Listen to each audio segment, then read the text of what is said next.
నమస్తే సార్. నా పేరు ఏ. రామేశ్వరప్ప. మాది నందికొట్కూరు గ్రామము, నంద్యాల జిల్లా. నేను గత 2 ఇయర్స్ బ్యాకు హౌసింగ్ వర్క్ జరిగేటప్పుడు గౌండ వాళ్ళకు హెల్ప్ చేస్తున్నప్పుడు నాకు ఈ ఎన్ఎంకో ప్రాబ్లమ్ వచ్చింది సార్. అప్పుడు కొద్దిగా లోకల్ ఆహ్, డాక్టర్ల కాడ చూపించాను, కొంత తగ్గింది. తర్వాత మళ్ళొచ్చింది సార్.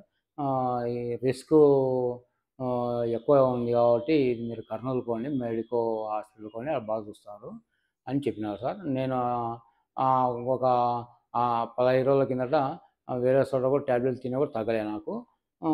కానీ ఇక్కడ మెడికో హాస్పిటల్‌లో విశ్వకుమార్ సార్ బాగా చేస్తున్నారని సార్ కాడికి పోయి రిపోర్ట్‌లలో చూపించాను. కొద్దిగా ఆపరేషన్ చేయించుకోండి బాగుంటుందని చెప్తే మేము ఆపరేషన్ చేయించుకున్నాం సార్. ఆపరేషన్ అయ్యి కూడా 5 రోజులయింది. ఇప్పుడు మాకు ఎలాంటి కాళ్ళ నొప్పి గానీ, కాలు తిప్పి గానీ, ఎన్ఎంకి సంబంధించినది ఎలాంటి ఇబ్బంది లేకుండా బాగా హ్యాపీగా తిరుగుతున్నాను సార్. సారు మాకు ఈ ఆపరేషన్ చేసినందుకు చాలా చాలా ధన్యవాదాలు.